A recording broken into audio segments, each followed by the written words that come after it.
thought I was the only one. Are there lots of us? Not lots, but more than you'd think. You've met a few, sure, that you know of. You never had anyone take an interest in you? A double take? Just always thought. You just thought some people are creepy. It's better if we all steer clear of one another. We're dangerous to non-eaters, but we can hurt one another just as bad. I hope you're hearing me on this.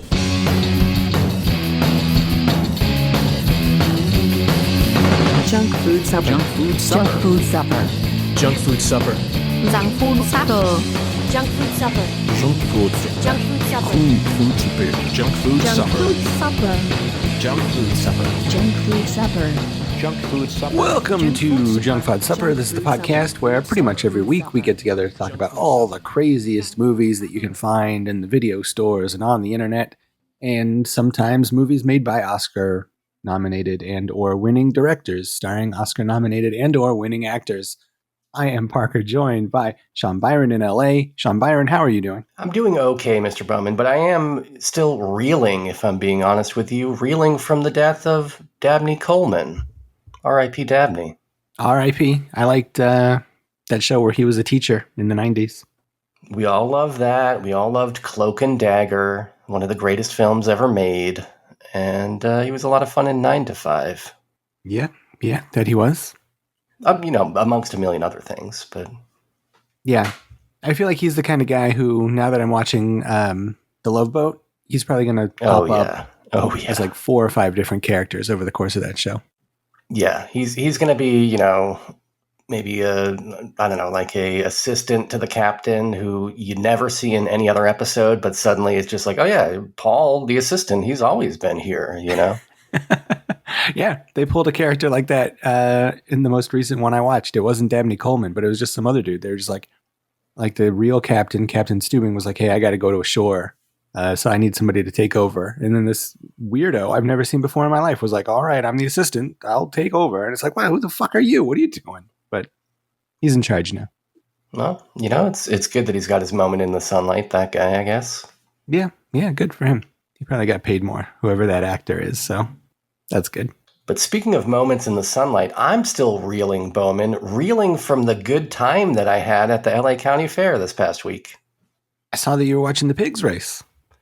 Well, that's what you thought that you saw. But I am here to let you know there may have been a little trickery afoot. Maybe not everything that you saw on the internet this past weekend was on the up and up. Maybe there were some games played. Maybe some pixels were shifted around. Maybe you thought I was attending pig races. In fact, I only got geese. Oh. I only got the geese, Bowman. The geese, what are they? They're making them race, a foot race? They got feathers and wings. I got to be honest with you. I was a little bit disappointed when I first saw that it was going to be a geese race that I was walking up to and not the pig race that I drove a couple hours out, towards the desert for. Mm-hmm. But once those geese started racing, man, I was charmed as all hell. Like, they're flapping their wings. And actually, they were remarkably well trained. Like, they stayed on the track. They seemed motivated in a way that the pigs don't always. So I'm impressed with these geese and their race styles. I would actually like to see a goose race. We have geese in my neighborhood during the winter. They come down here and just hang around and poop everywhere, but which I don't care for. But if I could see them race and do something productive, I think I might like them more. I think all you got to do is set up a little track and make sure you get a loudspeaker that can blare Macarena at full volume. And they played that Macarena, I think on a loop the entire time I was there at the fair. Every time I walked by the geese race, I heard it blaring.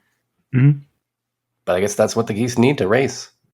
seems like a good racing song. Yeah. Which county was this? Los Angeles County you're hanging out in? What do you think I'm going up to Ventura County? You think I'm going down to the Orange? Which county do you think I'm going to? You think you think San Bernardino deserves its own county fair? They don't even get one. They just share it with Los Angeles. Well, that's what I was thinking. You said that you had to drive far to get there. So I was thinking, where's this guy going? Is he going to Inyo County? Is he in the Inland Empire? What's going on here? How far away do you have to see Higgs? The LA County Fair is in Pomona, which, now that I think about it, I don't think Pomona is LA County. I think it might be like Riverside County or something. Maybe it is LA County. I don't know. I don't think it is, though, but it's way, way out there. Okay. You've been out to Pomona before, right? Probably. I'm sure I've driven through it. No, it's a lovely place. That's where they got the fair. That's pretty much all that it's known for, but, it's a place. Okay. Well, sounds nice. Sounds nice. I like a good county fair. I have to cover them a lot for work, and it's like it always seems nerdy, like the county fair is coming up, and you kind of scoff because like the flyer usually has like a picture of a cow like making pizza, and it's just like, oh, that seems nerdy. But then once you're there, you're like, oh, this is like a lot of fun. This is sweet. I had a great time, honestly. I think it was probably almost 15 years ago the last time that the wife and I went, and so we had been seeing advertisements for it around town, and just seemed like a fun Saturday thing to do, and turned out to be just a really great time. I don't know, I loved it. Like there was so much junk food, of course, as you would expect. Mm-hmm. We had corn dogs and cheese dogs and pulled pork sandwiches and kettle corns and all the stuff. And a bunch of rides, and I don't know, it was just that kind of vibe. I just tuned into the vibe of like, here's a place where everyone here is just down to have a fun time, Yeah. And lots of different kinds of fun too. Like you've got like all the agriculture folks like showing off their animals, and then you've got, like you said, like the foodie folks, and then there's like the midway and the carnival games, and then like there's like all the, like you can find like all that weird stuff. Like there's like usually like a building full of like weird old art, like randomly, stuff like that.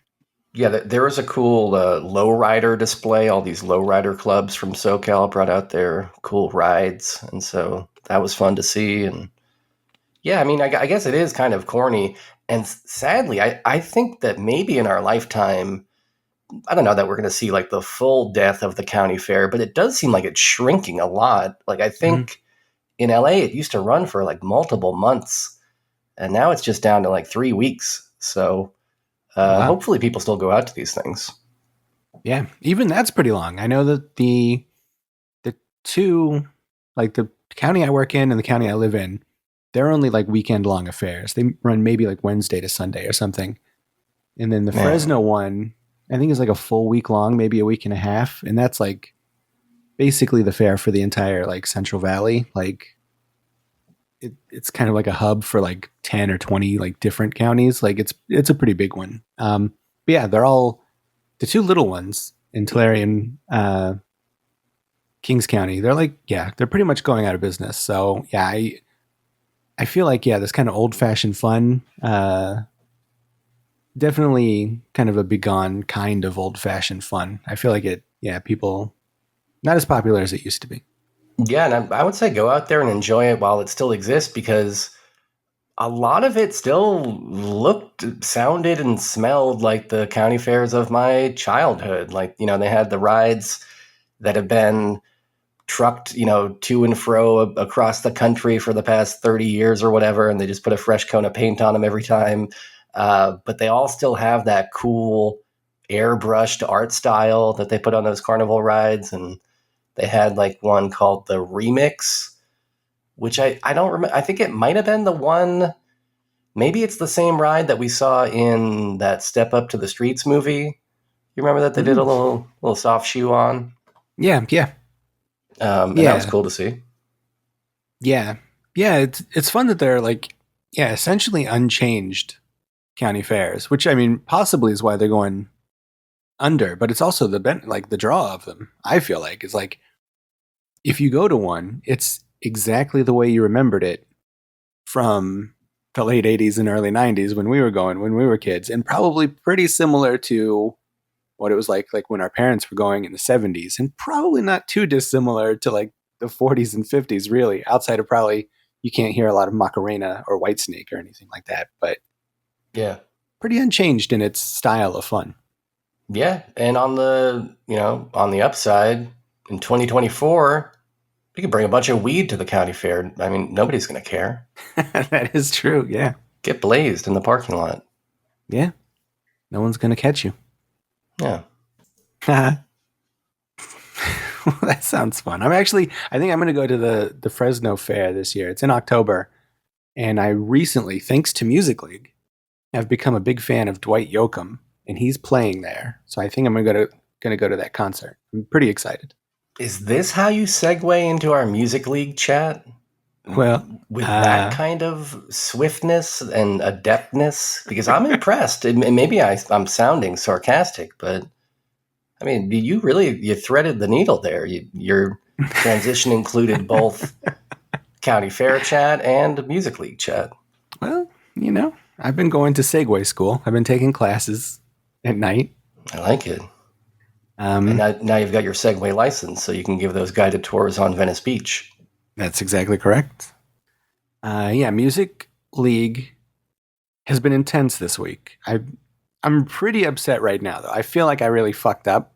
You fucked up what, in the JFD theme song round, or which round? Well, that one too. I really September? thought the JFD theme song round, I really thought I was going to win by a large margin. I picked that like a Wolfman song.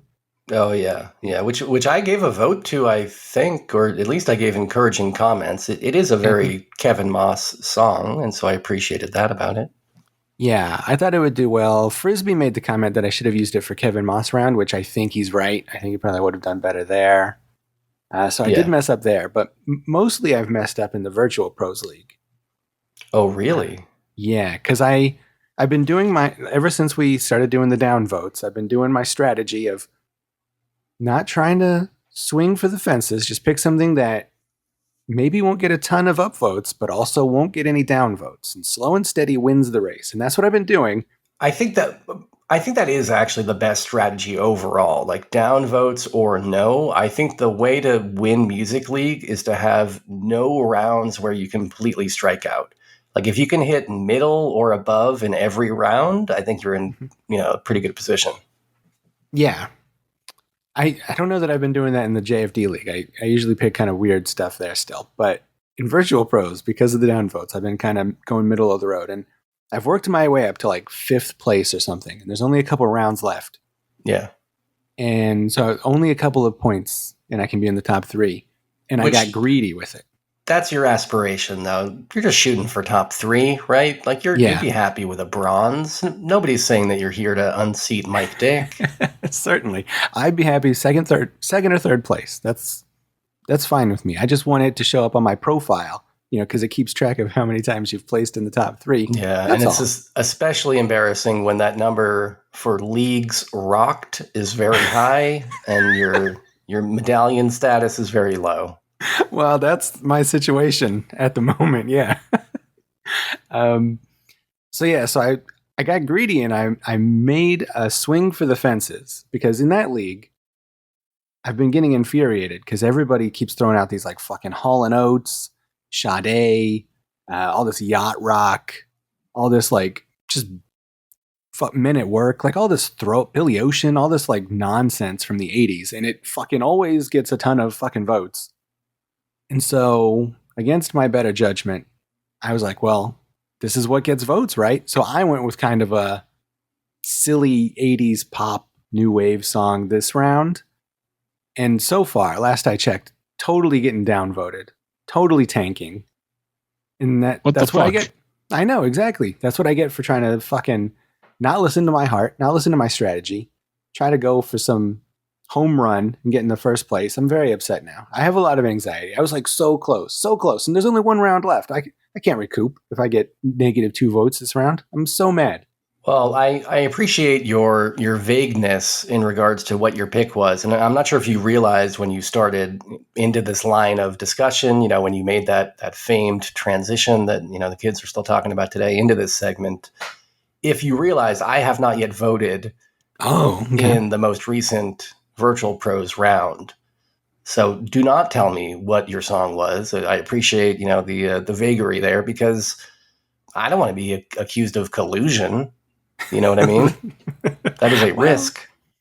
If you happen to see any 80s pop songs in there that you might not normally vote for, if you do vote for them, I can Venmo you $15, $20. If you just give me like 8 votes or something, that's fine. I'm too old for this. Gotta go for JK, it. collusion is the worst possible thing. That was a terrible joke I made. No I mean, collusion. I'm down if you're just willing to pick a 1940s lullaby. You know what I mean? It just can't be one of these newfangled 80s new wave tracks.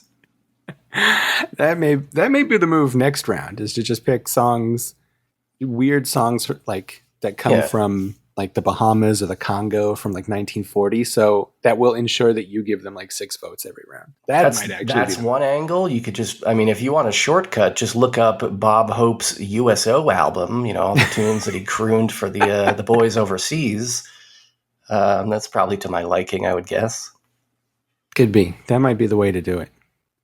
But yeah, no, I'm a little bit behind in Virtual Pros. I haven't listened to the most recent playlist, but I did just want to mention a behavior that I've found myself slipping into. And I wonder, I guess I need a ruling. I wonder if you're willing to give me a ruling, your opinion. I guess it doesn't need to be like legally binding, but whether or not you think this is poor gamesmanship, I guess, something that I'm doing, which is, as you've noted, as you've seen, and thank you for not mentioning it, I'm not doing so great in these past 2 rounds or these 2 current rounds, for Virtual Pros and JFD. I'm pretty lowly ranked. And I got to the point where I realized mathematically, I don't think it's possible for me to make that top 3. Mm-hmm.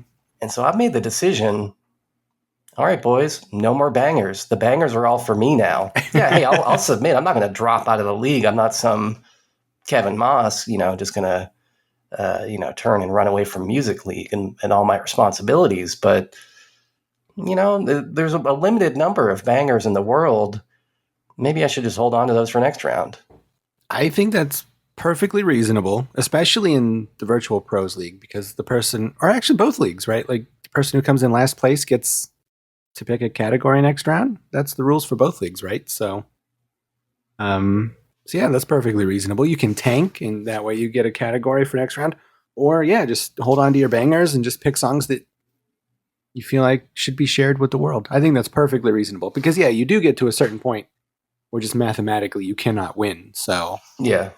Now, could this just be a sideways justification for me picking a basic bitch track in the most recent round with Salt and Pepper's Push It? Yeah, sure. But I like that song and I wanted to listen to it, and I knew it didn't matter either way. Yeah, that's understandable. I'm a little surprised that song hasn't been doing better. I don't know if the round has ended yet or not, but spoiler alert, I didn't vote for it, but I'm a little surprised that I figured it would come in pretty high. Yeah, between that and my pick of Junkie Love just completely tanking the last round, I think it was last place. It's been a rough week for me, Bowman.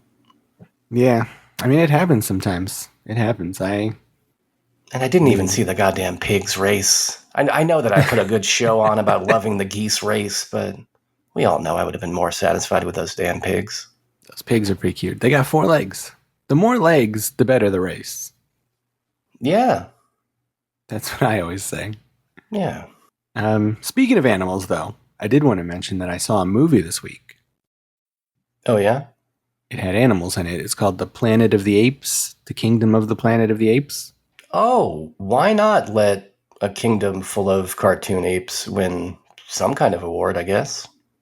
Actually, yeah, I thought that, I think the movie sucks pretty bad in general, but this guy, Kevin Durant, I think that's his name. Not to be confused with the basketball player, Kevin Durant. He plays like the main bad guy in it, and he's really good. I think if you are going to let a cartoon monkey win an Oscar this year, I think it could be him, but... I'd say he's a hot piece of ass. Well, that too. But shitty movie. You haven't seen this movie, have you? No. I think I mentioned it before. I love that original series. and I have not seen all of the new ones. I saw a couple of the new ones, but I'm pretty far behind, so wasn't in a rush to see this. I'll see it eventually. Yeah, I don't necessarily think you need to see all the new ones to know what's going on here. Maybe a little bit, I guess, but I like pretty much all the Apes movies. The fifth one of the original run, whichever one that one's, War for the Planet of the Apes, maybe. Yeah. That one sucks. But outside of that, I like them all to varying degrees. But not this one. This one, pretty poopy, pretty boring. I almost fell asleep during it. Very boring film. Yikes. Yeah. Yikes. Well, who would have thought that rubber-faced monkeys from the 1960s and 70s would have been such an endearing part of cinema history that, like, you know, they couldn't be replaced with billions of dollars worth of technology from the largest movie studios in the world. You just can't top those old rubbery-faced monkey guys. Yeah, those rubber-faced monkey guys are good. I mean, there's some good-looking monkeys in here, but it's just like, I don't know, like, it's just like not, like, the whole plot revolves around how the monkeys have to open a door. Like, that's like the whole fucking plot, and it's like real boring. I mean, they are just goofy horse shit. Yeah, well, that is true. Yeah. That is true. Fair enough, Kevin. Did you see any movies this week? No, I saw zero movies. I did watch that, the Marigold, the Joshi, the new Joshi promo from Rossi Ogawa, and saw their first event. Other than that, not much, no. Okay. Well, there's a lot of movies out there to see. There are a lot of movies out there to see, including in the month of June, which I think brings us to our next segment, wherein we will not review, but we'll discuss what movies are coming out in the month of June. Yeah. Does that sound right? Is that accurate? That is completely accurate. We are knee deep in the summer movie season here. Yeah. It's you know, it's really kicked off. We can all feel it. We've all got summer box office fever, I guess. Yeah. I would say I've got the fever. Yeah. And actually, kind of a surprising slate of movies coming out in June. There's at least a few here that I didn't realize were coming out so quickly. Yeah. Well, what are you looking forward to here first? Well, the first thing that I see is Boneyard. Sounds kind of interesting. This is a upcoming American crime thriller starring Mel Gibson and 50 Cent, based on some actual true life event called the West Mesa Murders, which were the killings of 11 women around Albuquerque in 2009. So it sounds kind of like a serial killer versus cops thriller, maybe a Silence of the Lambs sort of a thing. There's a guy named the Bone Collector who is going to be your serial killer of choice in this. I don't know. It will probably be bad, but I'm interested based on that casting. Mel Gibson and 50 Cent says to me that maybe this might be bad to a degree that it's interesting. Who knows? Yeah. I mean, I know he's like a bad person, but I'm always down to give Mel Gibson a shot when it comes to his movies. He's a very good actor and an even better director. So I would probably check this out. I don't think he directed this one, though, just to let you know. Yeah, I just mean like in general, you know. Yeah. But I wouldn't be surprised if he leaned, into the ear of Asif Akbar and gave him some pointers on how to direct this. Yeah. That's what I would want if I was directing Mel Gibson. Just tell me what to do, buddy. You made Braveheart. Like, I'll do whatever you want. Well, what else is coming out in this first week here of June? Well, there's this movie called Am I Okay? It's coming out on the 6th. It's a comedy drama starring a lot of people. Dakota Johnson from Madam Web. I think that's where we all know her from. Sonoya Mizuno. I've probably mispronounced that terribly. She's from a lot of the Alex Garland movies. And this is co-directed by Tig Notaro, who I don't like at all. So I guess I just wanted to mention. that I don't like her. So I probably will not see this based on that. But it's interesting that she's directing a movie. I don't know. How do you feel about this? I don't know what the plot is by any means. Comedy drama. There's probably emotions, stuff like that. Yeah, I mean, I don't know anything about this movie. I could just tell you my thoughts on Tig. I mean, I think Tig is funny. I've certainly laughed at a number of Tig Notaro performances. I saw her once at a comedy Death Ray Christmas show where she spent, I want to say 20 minutes just moving a stool across the stage. And it was much funnier than it sounds. But I don't know, like lately she has pulled some maneuvers that kind of irked me. Like, I think she co-hosts a podcast with Cheryl Hines, who is married to RFK Jr. Yeah. So fuck everybody involved with that scene. Yeah, I recently learned that Cheryl Hines, she plays Larry David's wife / ex-wife on Curb Your Enthusiasm, and she's been on that show for its entire run. Yeah. I recently found out that she was married to that guy, and I'm deeply shocked because it seems like if you're hanging out with Larry David for that long, that because like he has many episodes where he makes fun of like anti-vaxxers and stuff like that, like and like Trump and things like that. Like it seems like you would probably not get along with Larry David if you were also married to RFK. I can't understand what she's up to, Cheryl Hines, because, in the middle of the pandemic, she was on another podcast that I listened to that's like just a comedy podcast, just comedians, chit-chatting. And, these comedians, as most sane people in the world, were very, pro-vaccine and don't be a shithead kind of a stance.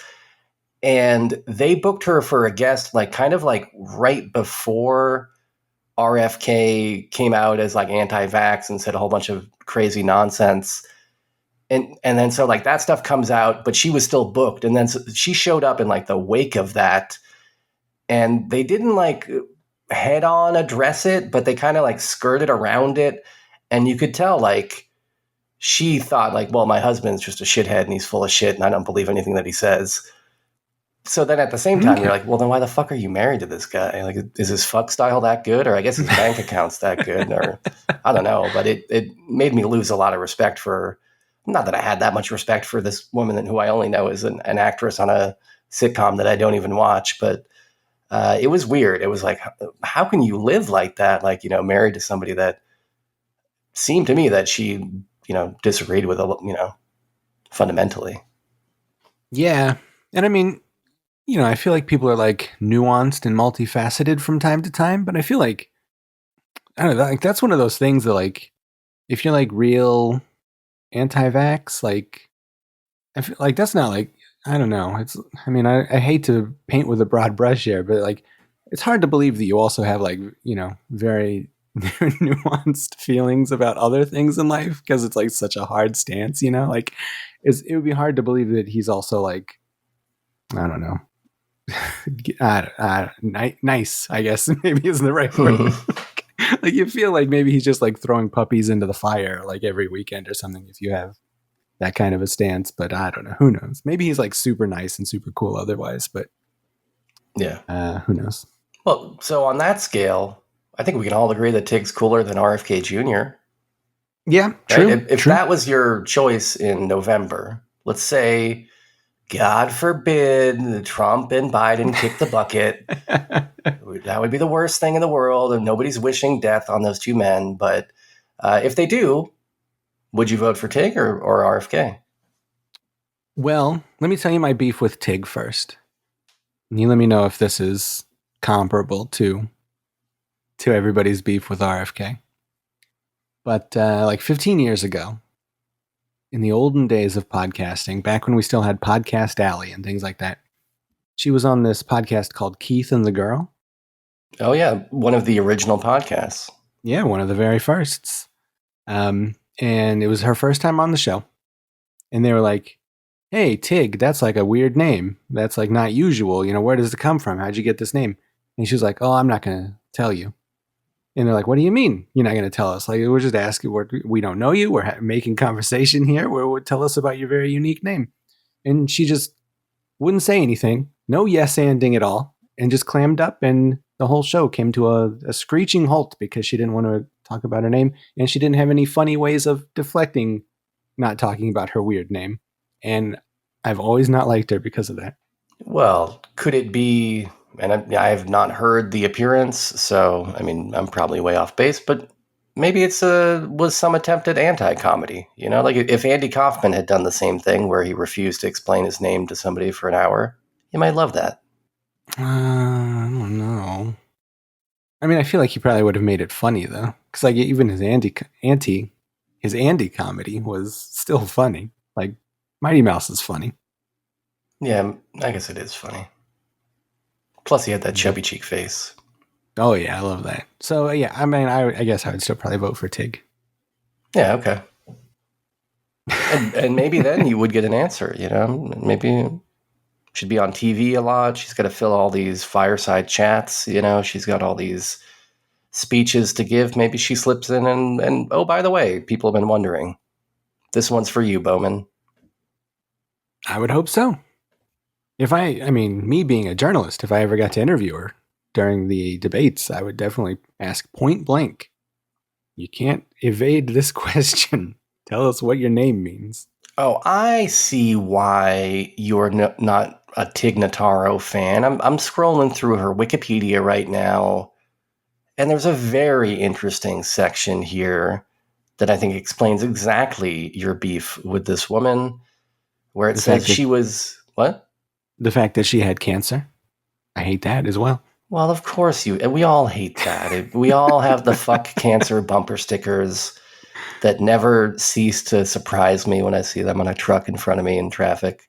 No, it says that she was digitally inserted in post-production into Zack Snyder's Army of the Dead, replacing Chris D'Elia, who was accused of sex crimes. That's true. Have you seen that movie before? I've never seen that movie, but I do know that you are a huge D'Elia head. I love D'Elia. I condone everything he does, and I respect him deeply. Thanks for the drop. Oh no! But yeah, it's worth seeing that movie for how very obviously she is green screened into that movie on top of Chris D'Elia's body. Again, could that be a intentional comedic affect? Let's not even try to make it look convincing. No, it's a Zack Snyder movie, so it just looks like shit. That's what he does. That guy's never made a joke in his life. No, he's a very serious man, and has not made a good-looking movie since Watchmen. So it just looks bad. That's all. All right, well, Tig's got a movie that neither of us care about, but we spent 30 minutes talking about. Well, I mean, at least there's a lot to talk about there. We've got the next movie coming out is Bad Boys Ride or Die, which a much bigger movie, but probably much less things to talk about with it. Yeah, I got nothing. I've seen 0 of these movies. My understanding is that the first couple are good. This is the 4th one, right? Despite the fact that the 3rd one had the word "for" in the title, right? It was Bad Boys for Life. Oh, yeah, that's right, yeah. Which they really should just save that title. But, yeah, like I said, I haven't seen any of them. I feel like I missed the boat and I fucked up because in a post-slap universe, there's no chance of me enjoying these movies now. So I should have done it back in the day. Yeah, it'll be interesting to see how this one does because part 3 bombed, but it also came out during the pandemic. And also, I think this is Will Smith's first big movie since the slap incident. So it'll be interesting to see how it does.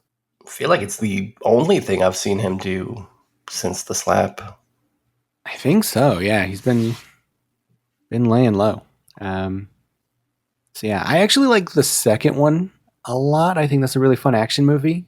The first and third are pretty mediocre, though. Yeah. So I don't know. So I don't have strong feelings about this, I guess. Does Joey Pants appear in the other movies, or is he exclusive to this one? Oh no, he's like the police chief or whatever in all of them. Oh, nice. I love that Joey Pants. Yeah, he's good. He's good. Henry Rollins is in part 2, if memory serves. He's cool. All right. The Watchers is coming out that first week as well. You know about this? You excited about this? Directed by a relative of M. Night Shyamalan. I guess the daughter, right? I believe it's his daughter, yeah. Yeah. Ishana Night Shyamalan is making her directorial debut, I believe, with this, what looks like a horror movie. Yeah, supernatural horror movie starring Dakota Fanning and some other people. Some spooky stuff happening in Ireland. Mysterious creatures are involved. I don't know anything about this. Didn't see a trailer. I like mysterious creatures in Ireland. That sounds like a good pitch to me, but beyond that, I don't know much. I'm willing to at least give the trailer a look. I think it's usually interesting when a director's offspring also start making their own movies, right? Yeah, I always like that. I like that Jennifer Lynch just as much as I like that David Lynch. So I'm cool with Offspring making movies. But you like David Lynch? I love him. Oh, okay. Everybody knows I love him. But I probably like Jennifer more.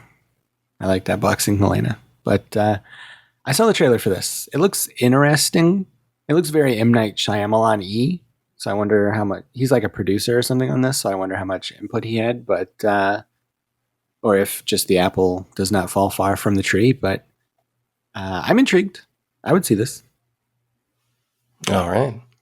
Anything else catching your eyeball? Maybe this exorcism flick? It's weird that Russell Crowe has made 2 movies about exorcists in the span of like 1 year. Yeah. Is this a actual exorcist movie or no? No, it's just... That sucks, yeah. right?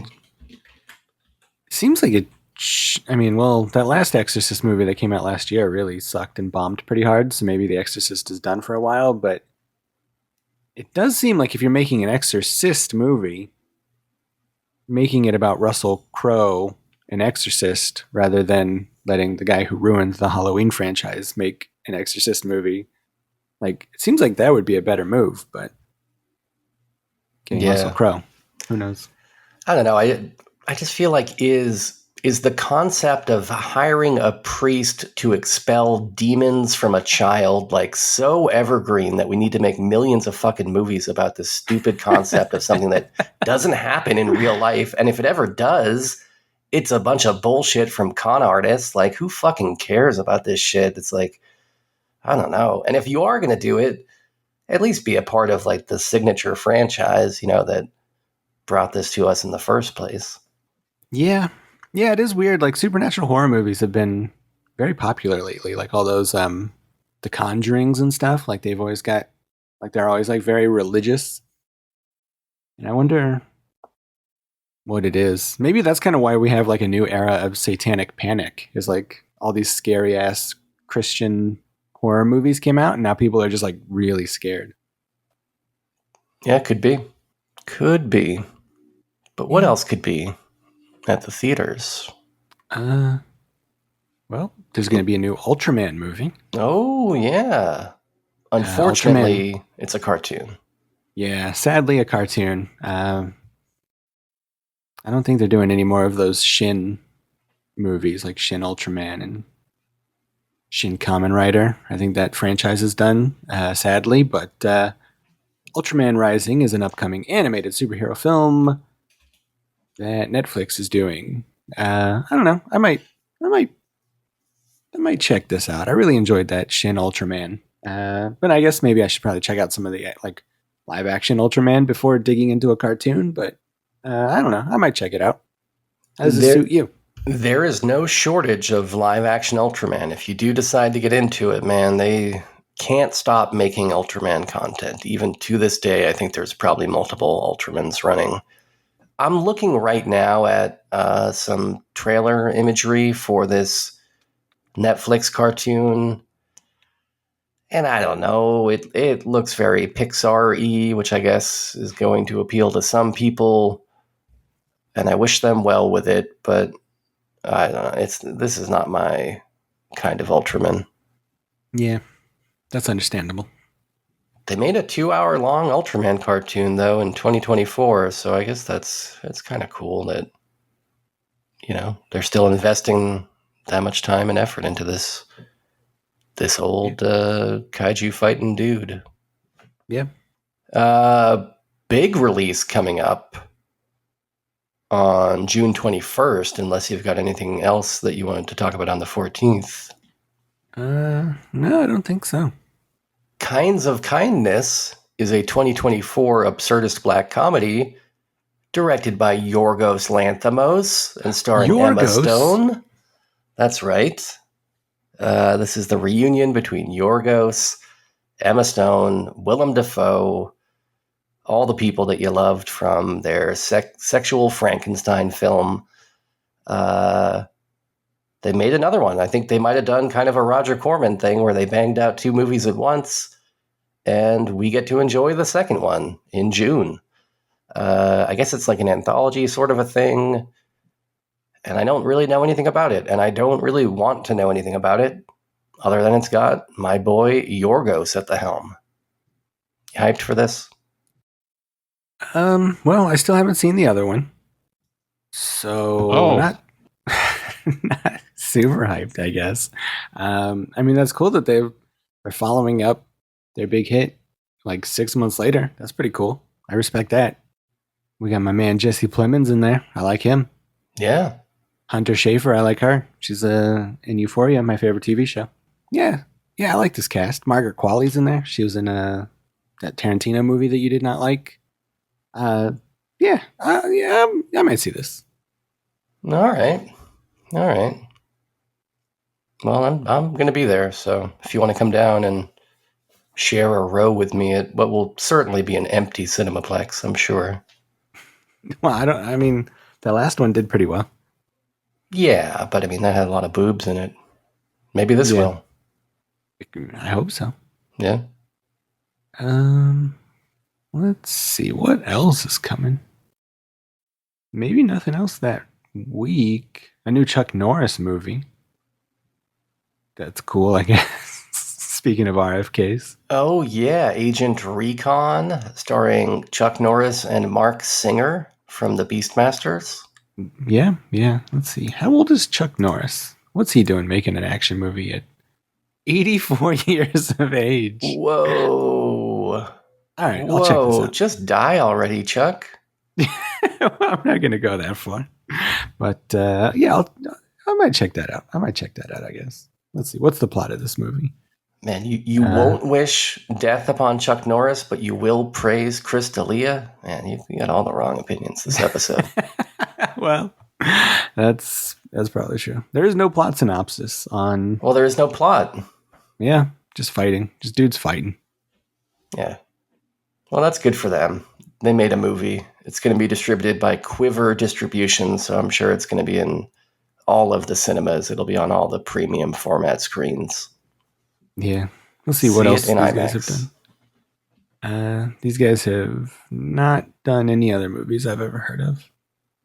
They did a movie in 2022 called Bitch Ass. So that's probably pretty good.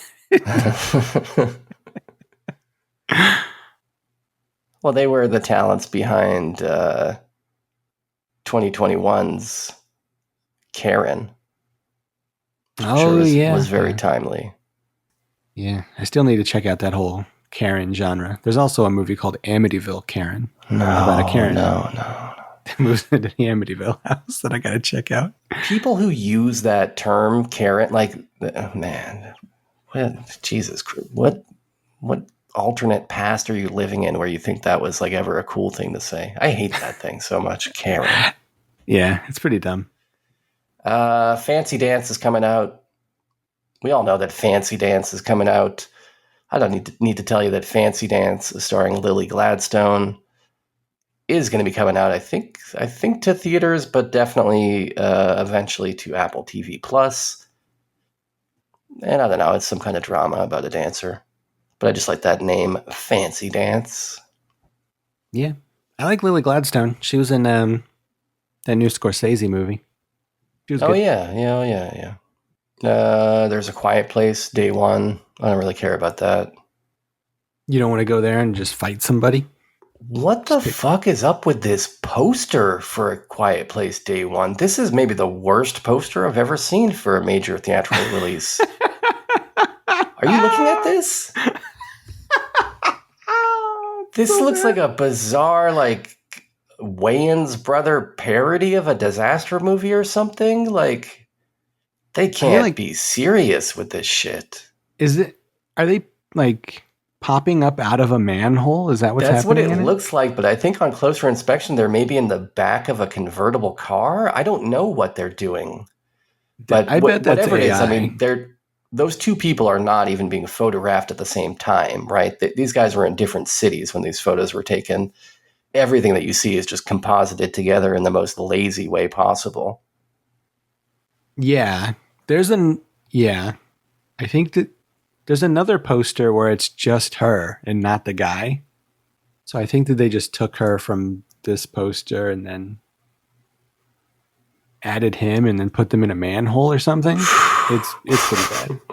And this guy looks like he's not in a disaster movie, that he's in some sort of like comedic law school film or something, you know? It's like the prequel to Liar Liar or something starring this guy.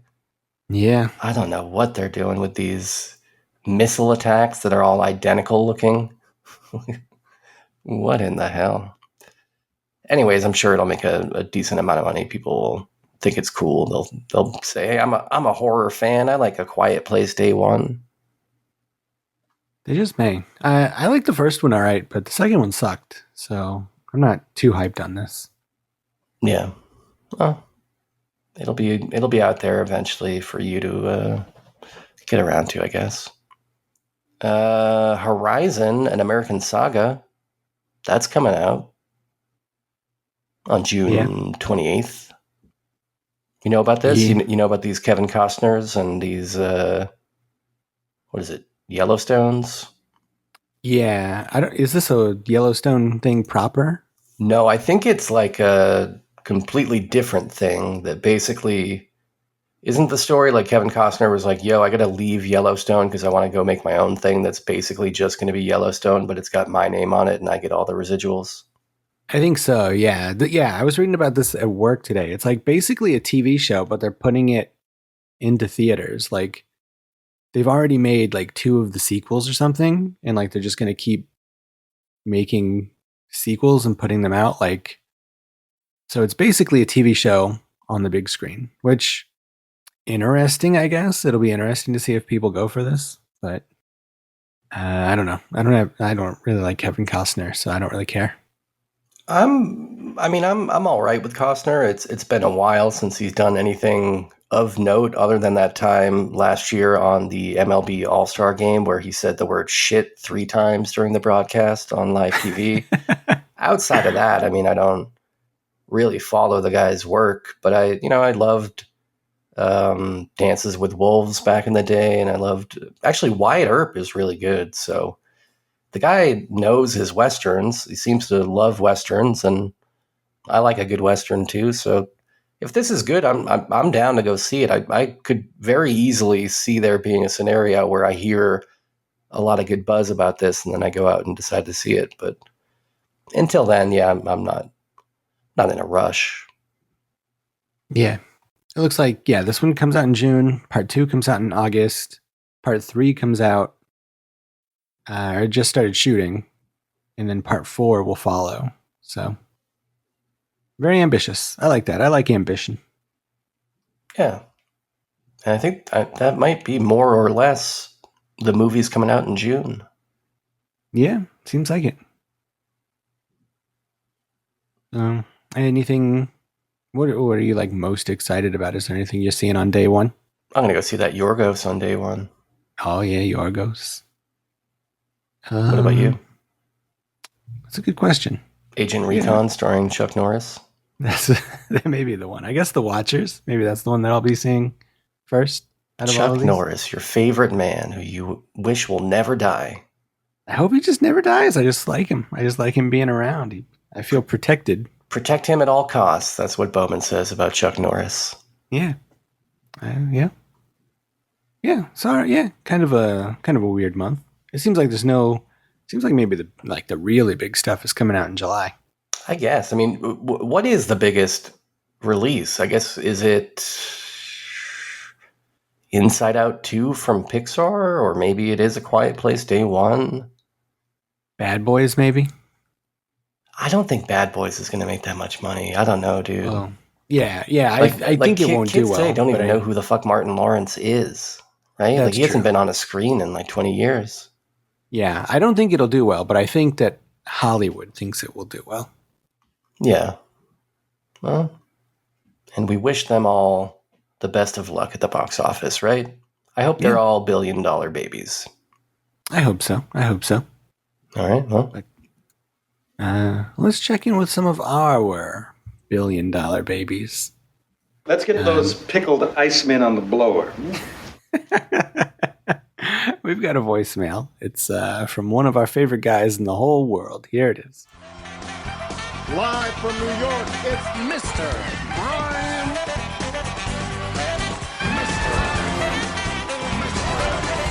Ladies and gentlemen, Brian.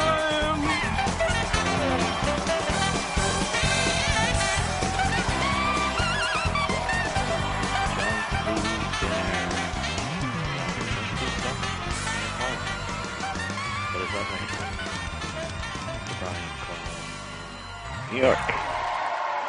I haven't called in a while. Just wanted to say hello.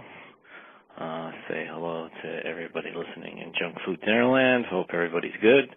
Had 3 quick questions. You guys doing Ghoul Summer this year? Oh. Are you doing Summer of Spock? Possibly, as well? And, are you guys going to watch Flash Gordon from 1980 in the near future? Future Junk Food Supper or dinner episode. That's it. Any feedback from you guys would be greatly appreciated. Thanks for taking my call. Love the show as always. And peace. Thank you, Mr. Brian, for calling in. We love to hear from you. These are all very good questions. Ghoul Summer, I'd imagine, well, we did a Ghoul Summer not too long ago. We did that pervy Japanese movie, but I imagine I think you could make a strong case that we're doing a Ghoul Summer this week. That is a good point. But yeah, I imagine we'll probably do at least one here on the supper, and whether or not we do it on Junk Food Dinner probably depends on how angry Kevin is this summer. You know, if he's in a bad mood, we probably won't do it. But if he's feeling good, maybe we will. I do feel like it's too early to say for sure. You know, like, this is going to be a difficult year. You know, for some people, you know, especially some music league players like myself, it's already been a difficult year.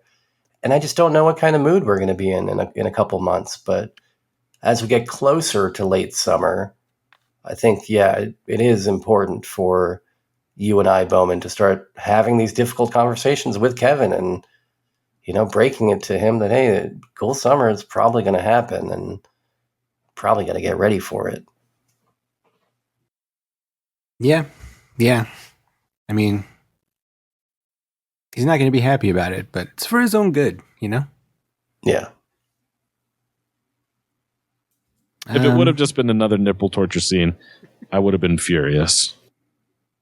As for Spock Summer, I guess that depends on how many vacations Sean is taking. So I don't know. But maybe. We just did a Star Trek not too long ago. Yeah, I think you guys are going to run out of Star Treks to talk about if you keep doing these. Might as well just stop now so you don't run out later. That may be a good point. There's only 2 left before the reboots, and I don't want to talk about the reboots. The reboots are like whatever. But there's 2 next generation. You don't like the Bakula show? Oh, well, I just meant like the movie reboots. Oh, okay, yeah, that thing. Yeah, the Chris Pine stuff. Yeah, the J.J. Abrams, Chris Pine, Shaun of the Dead guy ones. But they there never are 2 made original a Bakula movie, huh? Enterprise that never got its own movie? No, Enterprise never got a movie. Deep Space Nine never got a movie. Even with that sexy Vulcan lady? Yeah, no.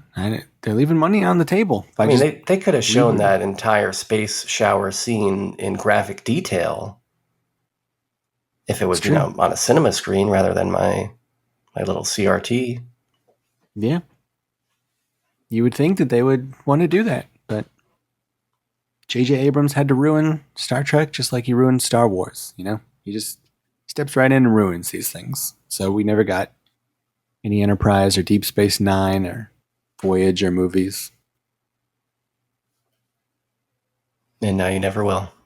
Nope, never once. So yeah, I don't know. I guess if you go on vacation this summer, we might do a Star Trek movie in your absence. But I think the two that are left are like kind of not great. But maybe. As for Flash Gordon, it's on the list.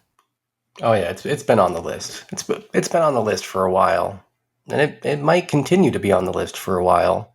I'll tell you this: it's not coming off the list until we do it. I can give you that much. That is a promise. Yeah, we're not going to just strike it from the list for no reason. Yeah, as long as we're doing the show, it will be on the list. Unless like the list gets like corrupted or deleted by mistake or something. That is possible. It's possible we could lose the list.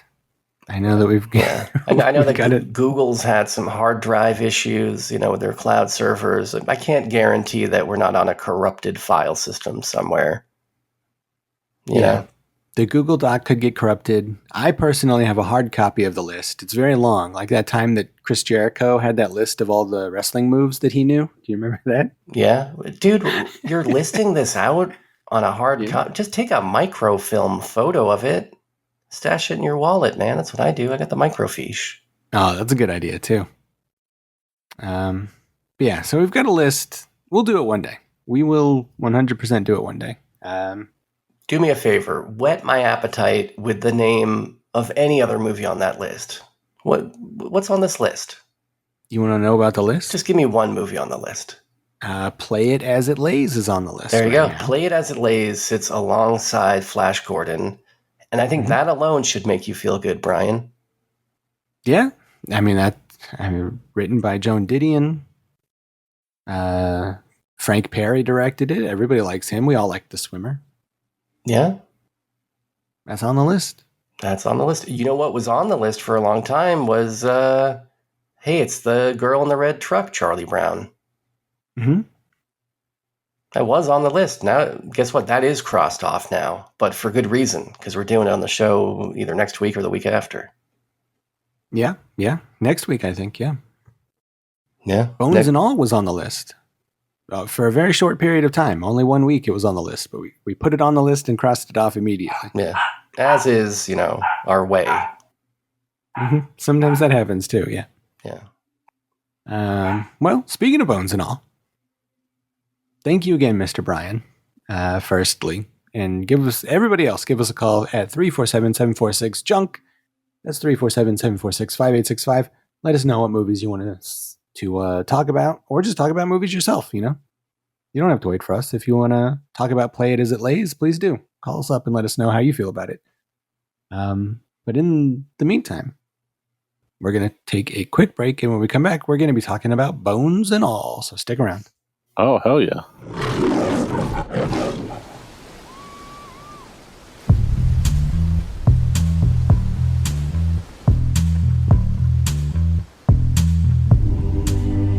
There's a lover in the story, but the story's still the same. There's a lullaby for suffering and a paradox to blame. I didn't know I had permission to murder and to maim.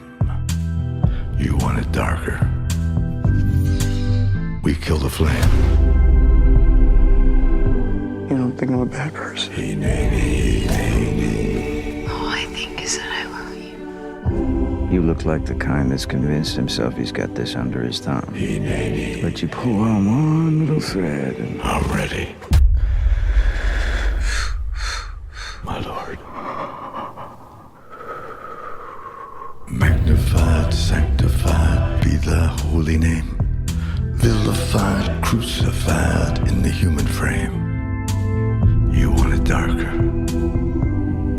We kill the flame.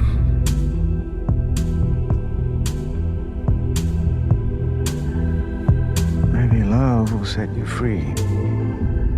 Welcome back to Junk Food Supper. The movie we're talking about this week is Bones and All. This is a 2022 movie directed by Luca Guadagnino, this movie came out during the pandemic. I feel like it was kind of well liked, but because it was the pandemic, nobody really saw it. And if you recall from last week, I saw Challengers, his new movie. Loved it. So I want to see more of this guy's stuff. Hey, buddy, what are you, some sort of pervert? He might be a pervert. That is possible. This movie, I knew the kind of I didn't know much about it going in, other than the conceit that, spoiler alert, I feel like going in as fresh as possible may be the best way to do it. So if you want to... But it does reveal itself pretty quickly. It's not like there's some crazy twist that comes like an hour into the movie. That is true. Yeah, it is revealed. I mean, essentially the first scene, but I do agree. If you don't know anything, maybe that's the best possible way. But yeah, we're about to ruin that experience for you. We will ruin it. So if you're interested in this, go see it. But I'm not even sure if they give that away in the trailer necessarily. I don't know. But anyway, so the story follows young Marin, who is having a sleepover with some friends. She's a young girl in her teens. She has a sleepover with some friends and ends up biting one's finger off. And then she goes home like covered in blood, and she's scared, and she tells her dad. And her dad's like, "All right, it's time. We've got to hit the road. We need to leave this town and never look back." And so they are fugitives from the law. And sometime later, she turns 18, and on her 18th birthday, she finds a note from her dad saying, "You're on your own, kid. I've taken care of your weird cannibal ass for too long, and I'll see you. Here's where you can find your mom, who's not in the picture. She can probably tell you a little bit about what's going on with you and why you want to eat people." And so she hightails it out and hits the road and goes from I think Maryland to somewhere in the Midwest to find her mom and get some answers. This is also set in the 80s, by the way, so there's lots of hitchhiking and no cell phones, stuff like that. Along the way, she meets Mark Rylance, who is a very good actor, who plays Sully, who kind of smells her out because it's revealed that these cannibals who call themselves eaters can smell each other. He finds her. He feeds her a woman. He wants her to stay with him because he's a little bit lonely and wants somebody around. But she catches on to the fact that he's kind of a creep, so she doesn't do that. She leaves, and in perhaps the next town, she meets Timothée Chalamet, who plays Lee. He's also one of these eaters. They get along. They fall in love. Next thing you know, he's boning this chick. And then he's boning this chick. And they take off together to kind of find themselves and everything like this. Find their mom. Find her mom. Find everything that there is to find when two young people are in love. Those are the titular bones, though, by the way, right? We can agree it's a reference to Fuck Style? I think so. I don't know what else it would be. Okay. Along the way, they run into a bunch of weirdo people. Michael Stuhlbarg, who's an actor I really like. He's in this. Oh, he's the guy that looks like Joaquin Phoenix's older brother? Yeah, I would say that's accurate. He's in The Shape of Water, the Doctor Strange movies, Arrival, Call Me By Your Name, and A Serious Man, my favorite movie of his. And by that, I didn't mean to impugn the man. I'm not trying to say you look like the corpse of River Phoenix. I meant you actually just kind of look like an older version of Joaquin. Yeah, he kind of looks like that. Chloë Sevigny shows up, Jessica Harper from Phantom of the Paradise and Suspiria. Lots of people show up in this. And it's kind of, I feel like this fits into that genre we were talking about not too long ago when we did Badlands, of like two people in love on a road trip doing kind of bad, violent things, along with your wild at hearts, your natural born killers, your doomed generations. So I don't know. I mean, yeah, there's a lot to get into with this sort of.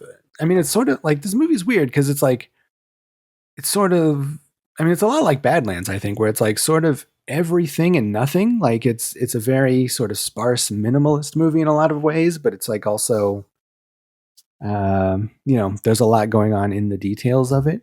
This is a weird movie. It is a weird movie. I feel like the metaphor here about finding out that you're a cannibal that needs to keep eating people, increasingly more and more of them until you're just eating their bones and all, can kind of be about everything. Like, I feel like it's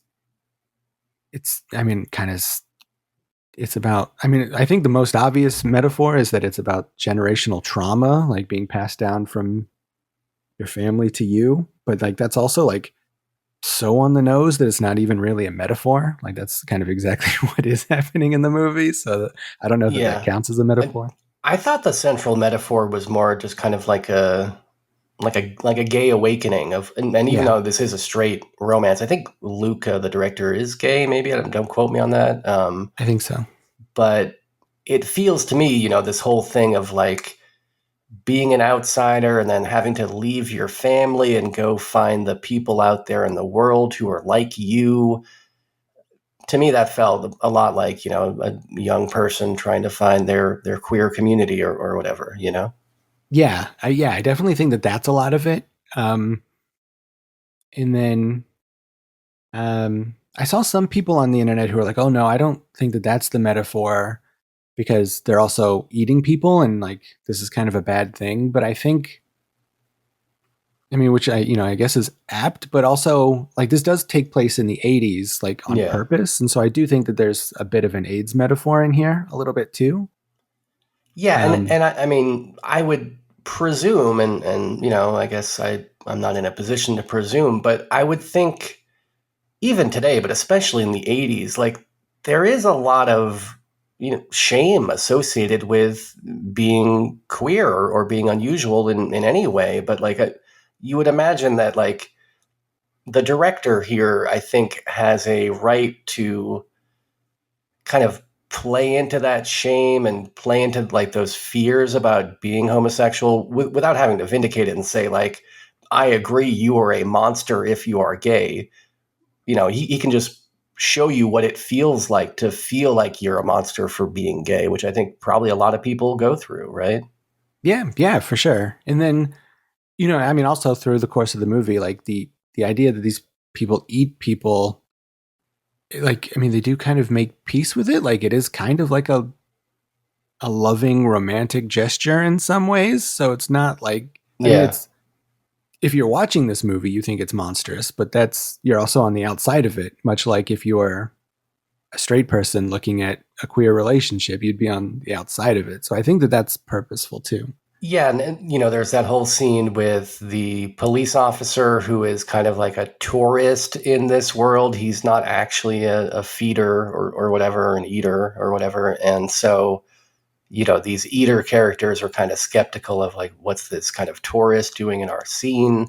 To me, that feels very much like akin to what I think happens in some queer communities. And then like, there's also that line about, oh, my first time was with my babysitter. They're talking about eating their babysitter, but clearly, come on. How many gay awakenings come via a babysitter? I would imagine probably a good amount. Yeah, a lot of sexual awakenings. Babysitters renowned worldwide for their fuck styles. Who could blame them? That's true. I read a lot of the same things that you're reading in this movie, but it is sort of, such a vague metaphor and such a wide open movie that breathes that really whatever you want the metaphor to be, it can be. Like, the movie's kind of a Rorschach test on purpose, I think. And I like that about it. So I don't know. Yeah, I like this movie. I do like this movie. I'm not in love with it. It's not the home run I was hoping for after Challengers, but I do think it's better than Suspiria. Well, if you love it so much, why don't you marry it? Maybe I will.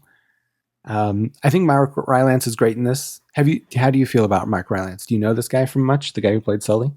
Yeah, I've seen him in a couple things. I couldn't place what I remembered him from, but he's great in this. I mean, very, he's that, crazy combination of like pathetic and terrifying at the same time. And that's tricky to pull off, I think. Yeah, you nailed it. His performance is like, you kind of don't know whether to like pity him or be afraid of him, but it's probably both at the end of the day. Like, yeah, he's really good in this. He's in a lot of Spielberg stuff, and I always think he's really good, but I don't know that he's ever had anything to like really, it's like he's usually like kind of a character actor kind of a guy. Yeah, he's really good in this. Very creepy fellow. And Timothée Chalamet, I didn't like as much. I thought he was a little bit miscast. His southern accent's a little bit dorky. But he's not bad. How did you feel about this kid? I think that this is actually a pretty good role for old Timbo. Even though I agree his southern accent is pretty crummy. I don't know. I believe him as a like a new wave vampire. Compared to like a Wonka, which I still haven't seen, but I just can't wrap my head around the idea of this wispy little kid as a Wonka, who should be a powerful chocolate magnate. You know what I mean? But and he fits this role. I thought it was good. Okay, well, yeah, maybe I saw Wonka recently, and I rewatched the first Dune recently, so maybe I'm just like mad at him for those two movies. And then what's her name? Taylor Russell as Marin. I liked her a lot. Like, her character's interesting in this because like she sort of doesn't have she kind of just like floats through the movie as she travels for like the first half, and then she kind of becomes a character like in the second half of the movie, which I think is kind of interesting. But I liked her too. I thought she was good. But I like this movie. I like it. It's the kind of movie that maybe next time I watch it in like a year, I'm going to love. But right now, I just like it. What do you think about this movie, Sean? Well, this was also my first time seeing Bones and All. And I had seen Call Me By Your Name, which I liked. And so, I heard about this. And as I started watching it and it became clear it was going to be a cannibal love story, I figured to myself, okay, Luca, you just made a love story with a cannibal. Why not make one about a cannibal? This all makes perfect sense, right? How weird is that, right? That he follows up his Armie Hammer love story with an actual cannibal movie. Kind of weird, right? That is odd. How long? Yeah, this was 5 years before that. So yeah, I wonder if he was influenced by that. I mean, this one is based on a book, so it's not all Luca's doing, but by this point in time, people were talking about Armie Hammer like eating his girlfriends for dinner, right? Yeah. I mean, that must have been on his mind while this was happening, I would think. Yeah. If you just won a bunch of Oscars with a guy and then now you're making a movie about the thing that... about sexual cannibalism. Yeah. So... that's weird. But I applaud his his bravery, I guess. And the movie looks great. I guess I would have been surprised if this movie didn't look great, based on Call Me By Your Name, which also looked great. But there's a more than satisfying volume of wallpapers on display in this movie. Mm-hmm. And every house in this movie seems to be playing Memphis wrestling matches on little CRT TVs. And there's like Chia Pets on every kitchen table, and there's breakfast cereals on every countertop. And they shot the thing on real film, and it all looks great. I love that. Yeah. Yeah, it looks good, especially like there's a lot of shots that are like long shots, and they might be in like some weird rustic, Midwest dying Rust Belt town, or they might be like an empty field or like a lake or something. Like, so many good shots in this. Yeah, and mostly filmed around Cincinnati and Columbus, I believe. So It's cool that, they didn't just shoot this in LA or Atlanta or Canada or something. They went to that actual Midwest, just within spitting distance of the Skyline Drive-In, not too far down the interstate. So cool that they did that. And I also felt like there were a number of moments in this that reminded me of Twin Peaks visually. I mean, not to sound like a broken record, and it could just be that we're watching it these days, but like there's an early scene in this that features a pretty ominous shot of a utility pole that felt very season 3. Actually, a lot of this looks like season 3. And also Badlands. I'm glad that you mentioned Badlands. I'm glad that you saw Badlands before we saw this, because I do think it borrows pretty heavily from Badlands in like the second half of this movie when they're just, on the run. What else about this, though? I agree with you. The cast is pretty good. I also liked that lead actress, but I don't think I had seen her in anything before this, but she was pretty good. And also, of course, I like that Rylance a lot. He's cool. And yeah, I mean, I don't know. I honestly don't know how I feel about this movie. Like, this is a weird one. I mean, and we have certainly seen a lot of weird movies on this show, and we've seen a lot of ghoulish movies on this show. And we've seen like ghoulish elements be spun into all sorts of movies, from intense dramas to like silly splatter fests. But I feel like the tone that they achieve in this movie is very different than any other movie that we've seen. There's like a strange wistful sort of quality to this, where like you'll have a scene where like an old man in his underwear covered in blood will be giving like a tender speech about his childhood or something over some like tender piano music, and you'll be thinking to yourself, well, I've never seen this kind of a tone in a movie before. You know what I mean? But that said, I think silly splatterfest is probably more of my tone. At least usually, but I am open to these kinds of artsy fartsy ghoul flicks. But I was taken aback of like, well, this is not exactly how I want my ghoul elements to be leveraged. Because yeah, I mean, it's just so weird. But I do think much in the way that Natural Born Killers was like my favorite movie when I was 13. I think this movie would have really blown me away when I was younger. Although, to be honest, I mean, this movie does go like really hard. Like it goes harder than Natural Born Killers and probably should not be seen by children, even if that makes me sound like an old person. Probably not one for the kids, but if I had seen this at like 13 or 14, I probably would have lost my mind. You know what I mean?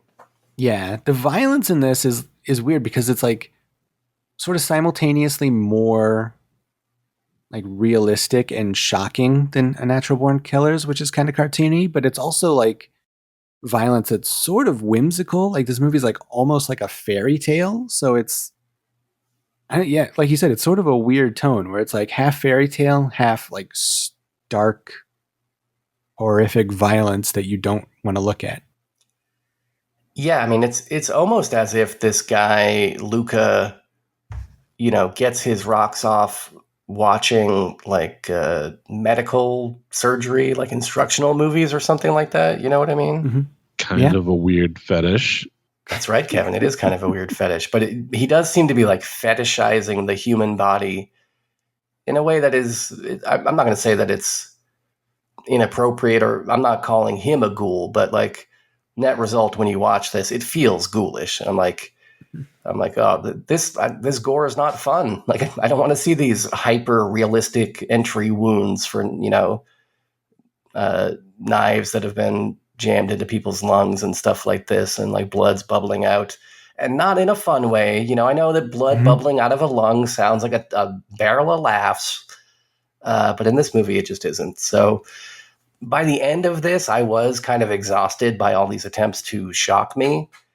And it kind of felt like, like you got to respect the guy for playing the game at this high difficulty level, But for what? Like, I feel like this is a little bit like, if you were a batter in a baseball game and you call your shot, you point way out in front of you, and the pitch is thrown, and you knock that ball right out of the park, but you weren't facing the outfield. You were facing like to the left, and you just hit it like way into foul territory. I mean, you creamed it, but what the fuck were you doing facing that direction? Nobody wanted you to hit the ball there.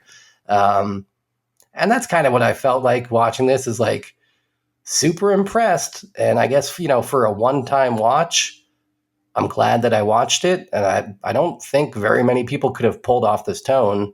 And he pulls it off. I mean, it's like, it's consistent. It's like, it's a very credible movie. You know what I mean? Like, it's credible in the fact that like you believe everything that's happening. Like, I got very wrapped up and invested in this fairly ridiculous cannibal story that, wouldn't really ever happen in real life like it does in this movie. But you do get wrapped up in it. But then at the end, you're just kind of like, if you're like me, you just feel like a little bit gross and like, why did I spend 2 hours on this? But again, I don't regret it. Like, it is an interesting movie, and I would love to have some kind of metric to measure like the reactions of like young Timothée Chalamet fans who end up seeking this movie out and just kind of stumbling into its depravity. And I guess that will keep me amused thinking about that. But I'd be lying if I said that I would recommend this movie to anybody, unless you are like really in the mood for something that is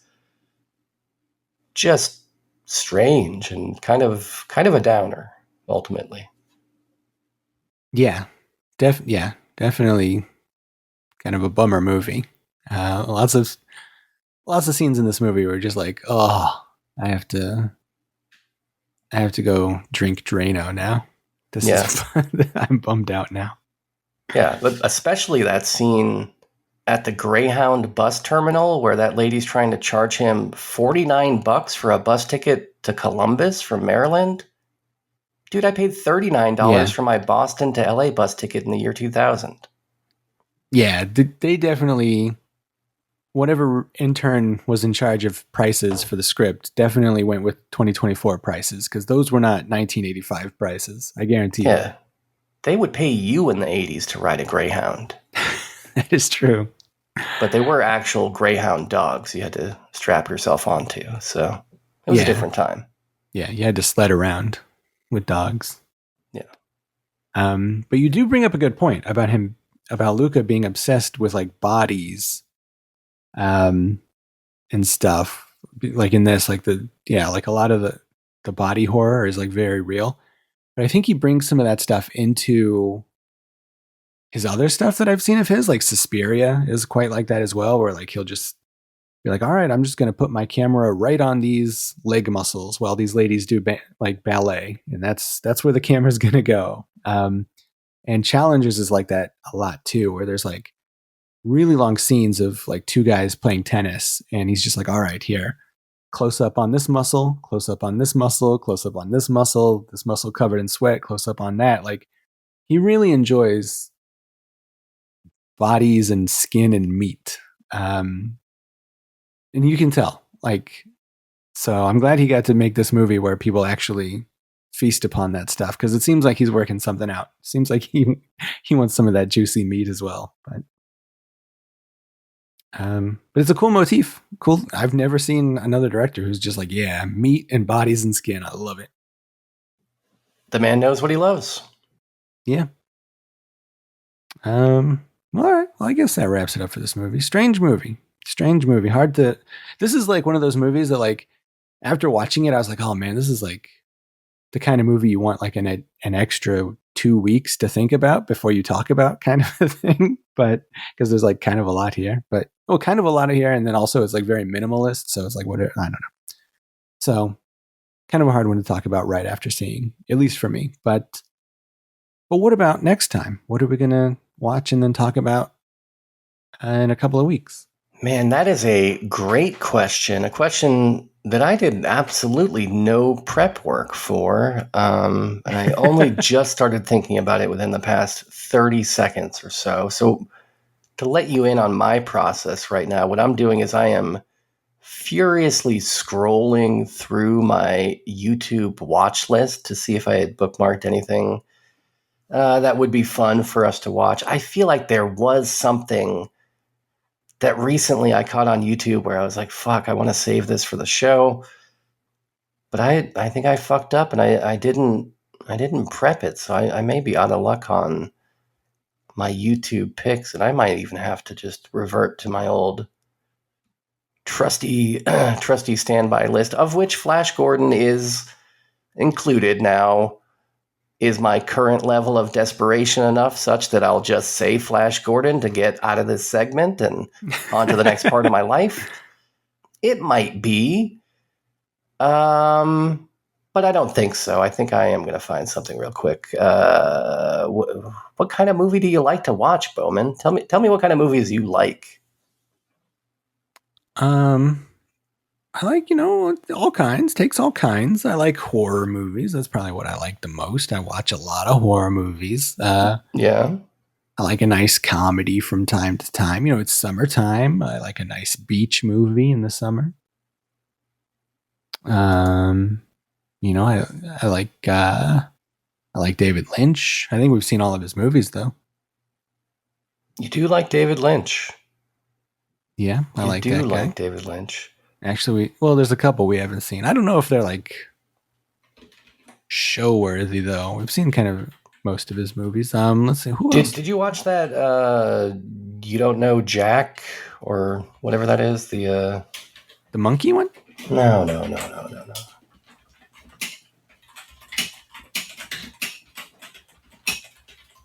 The documentary I Don't Know Jack about Jack Nance that I think I uploaded that for you at one point in time. Oh yeah. No, I've not watched it yet. I didn't want any. I mean, I know he's not in season 3, but I didn't want any spoilers, so I haven't watched that or the Wizard of Oz one.